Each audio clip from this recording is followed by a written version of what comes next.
Wipe it on your paper towel. Down the rabbit hole. Alice was beginning to get very tired of sitting by her sister on the bank and of having nothing to do.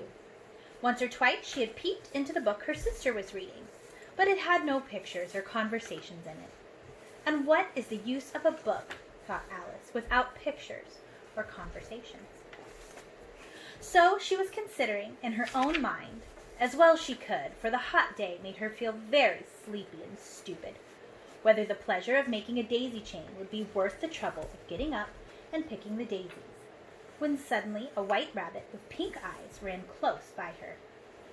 There was nothing so very remarkable in that, nor did Alice think it so very much out of the way to hear the rabbit say to itself, oh dear, I shall be too late." When she thought it over afterwards, it occurred to her that she ought to have wondered at this, but at the time it all seemed quite natural. But when the rabbit actually took a watch out of its waistcoat pocket and looked at it, and then hurried on, Alice started to her feet, for it flashed across her mind that she had never before seen a rabbit with either a waistcoat pocket or a watch to take out of it, and, burning with curiosity, she ran across the field after it, and just in time to see it pop down a large rabbit hole under the hedge. I see you, that's beautiful. In another moment, down went Alice after it, never once considering how in the world she was to get out again. The rabbit hole went straight on like a tunnel for some way, and then dipped suddenly down, so suddenly that Alice had not a moment to think about stopping herself before she found herself falling down what seemed to be a very deep well. Either the well was very deep, or she fell very slowly, for she had plenty of time as she went down to look about her, and to wonder what was going to happen next. First she tried to look down and make out what she was coming to, but it was too dark to see anything. Then she looked at the sides of the well, and noticed that they were filled with cupboards and bookshelves. Here and there she saw maps and pictures hung upon pegs. She took down a jar from one of the shelves as she passed. It was labeled orange marmalade, but to her great disappointment, it was empty. She did not like to drop the jar for fear of killing somebody underneath, so she managed to put it on one of the cupboards as she fell past it. Well, thought Alice to herself, after such a fall as this, I shall think nothing of tumbling downstairs. How brave they'll all think me at home. Why, I wouldn't say anything about it, even if I fell off the top of the house, which was very likely true. Down, down, down, would the fall never come to an end? I wonder how many miles I've fallen by this time, she said aloud. I must be getting somewhere near the center of the earth. Let me see. That would be 4,000 miles down, I think. For you see, Alice had learnt several things of this sort in her lessons in the schoolroom. It's okay, pick it up. And though this was not a very good opportunity for showing off her knowledge, as there was no one to listen to her, it was good practice to say over. Yes, that's about the right distance. But then I wonder what latitude or longitude I've got to. Alice had not the slightest idea. Okay, use your paper towel. Okay now. Henry, will you help her? Yeah. What do you need?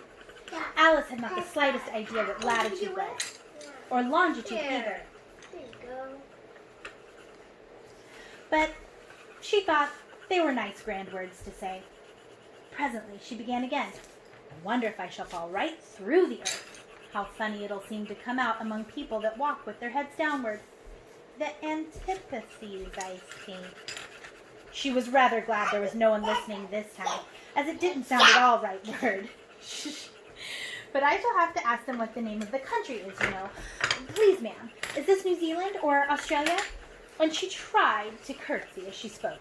Fancy curtsying as you're falling through the air. Do you think you could manage it? And what an ignorant little girl she'll think me for asking. No, it'll never do to ask. Perhaps I shall see it written up somewhere.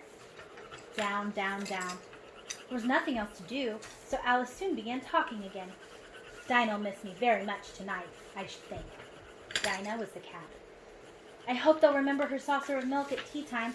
Dinah, my dear, I wish you were down here with me. There were no mice in the air, I'm afraid, but you might catch a bat, and that's very like a mouse, you know. But do cats eat bats, I wonder? And here Alice began to get rather sleepy and went on saying to herself in a dreamy sort of way, "Do cats eat bats? Do cats eat bats?" And sometimes, "Do bats eat cats?" For you see, as she couldn't answer either question, it didn't much matter which way that she put it.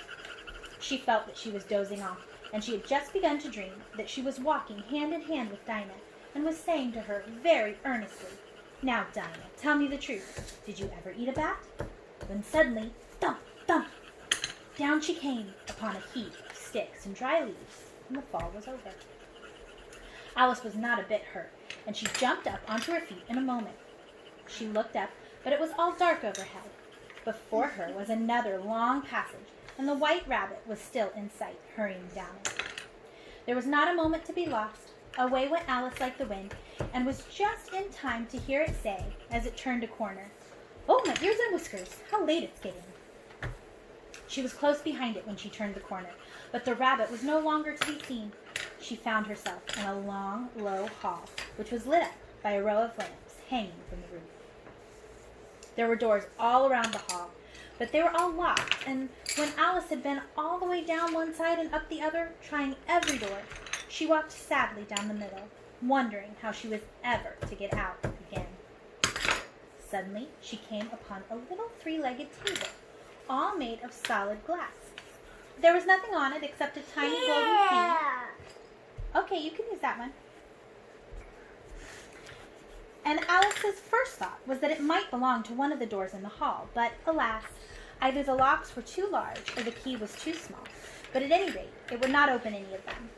However, on the second time round, she came upon a low curtain she had not noticed before, and behind it was a little door about 15 inches high.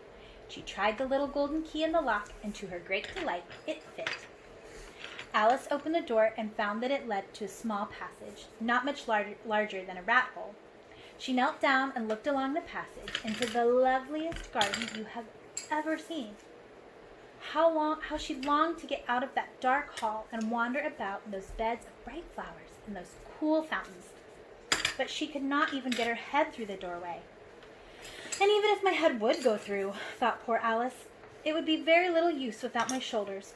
Oh, how I wish I could shut up like a telescope. I think I could, if only I knew how to begin. For you see, so many out-of-the-way things had happened lately that Alice had begun to think that very few things, indeed, were really impossible. There seemed to be no use in waiting by the little door, so she went back to the table, half hoping she might find another key on it, or at any rate a book of rules for shutting people up like telescopes.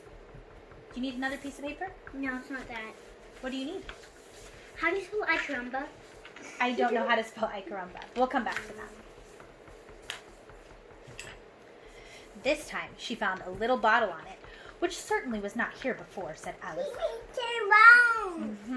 And tied around the neck of the bottle was a paper label with the words, "Drink me," beautifully printed in large letters. She's drinking. Oh, should I drink it? Yeah. Okay. It's a dolly. And the dolly. The mommy It dolly. was all very well to say The drink. mommy dolly. Okay, it's Mommy's dolly. It was all very well to say drink me, but the It's a wise. my dolly. Okay.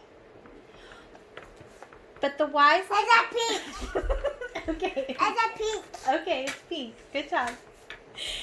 And the wise little Alice was not going to do that in a hurry. It's a pink. Well. No, I'll look first, she said, and see whether it's marked poison or not. I got that pink. Hush now. I got that white. I'm reading a story. Can you hush now? It's a white. Yes, there's a light. Now hush. It's that white. You need to go to bed? That white is big. Yes, it's big. Now shush. Okay, no, I'll look first, she said, and see whether it's marked poison or not. For she had read several nice little stories about unpleasant things. About children who got burnt and eaten up by wild beasts and other unpleasant things, all because they would not remember the simplest rules their friends had taught them, such as that a red-hot poker will burn you if you hold it too long, and that if you cut your finger very deeply with a knife, it usually bleeds. And she had never forgotten that if you drink much from a bottle marked poison, it is almost certain to disagree with you, sooner or later. However, this bottle was not marked poison, so Alice ventured to taste it, and finding it very nice. It had, in fact, a sort of mixed flavor of cherry tart, custard, pineapple, roast turkey, toffee, and hot buttered toast. She very soon finished it off. "What a curious feeling," said Alice. "I must be shutting up like a telescope."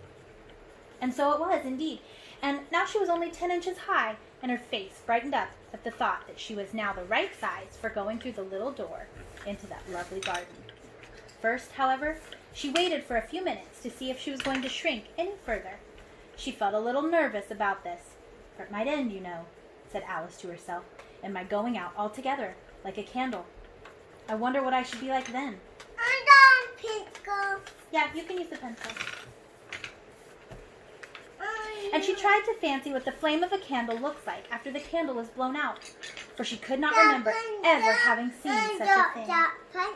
Yes, you can draw with that pencil. Would you like a new paper? Yeah.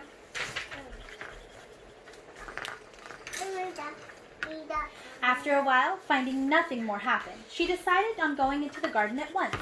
But alas for poor Alice! When she got to the door, she found she'd forgotten the little golden key. And when she went back to the table for it, she found she could not possibly reach it. She could see it quite plainly through the glass, and she tried her best to climb up one of the legs of the table, but it was too slippery. And when she had tired herself out with all trying, the poor thing sat down and cried. "Come, there's no use in crying like that," said Alice to herself rather sharply. "I'd advise you leave off this minute." She generally gave herself very good advice, though she very seldom followed it, and sometimes she scolded herself so severely as to bring tears into her eyes.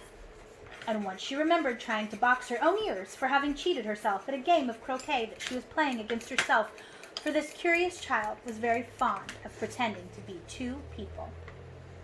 But it's no use now, thought poor Alice, to pretend to be two people. Why, there's hardly enough of me left to make one respectable person. Soon her eye fell on a little glass box that was lying under the table. She opened it and found in it a very small cake on which the words "Eat me" were beautifully marked in currants. "Well, I'll eat it," said Alice, "and if it makes me grow larger, I can reach the key, and if it makes me grow smaller, I can creep under the door. So either way, I'll get into the garden, and I don't care which happens." She ate a little bit, and anxiously to herself, "Which way? Which way?" Holding her hand on the top of her head to feel which way it was growing, and she was quite surprised to find that she remained the same size. To be sure, that's what generally happens when one eats cake, but Alice had got so much into the way of expecting nothing but out-of-the-way things to happen that it seemed quite dull and stupid for life to go on in the common way. So she set to work, and very soon finished off the cake.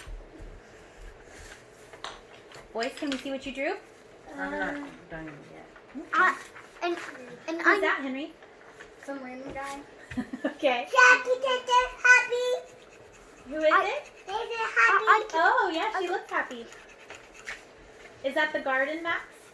No. What is it? I know. Okay. It's grass. It looks like grass. You're right. Everett, what are you drawing? I'm trying to draw a forest with a sword in it. Force with the sword. And I see your baby. Those are all great pictures. All right, we'll check back for chapter 2.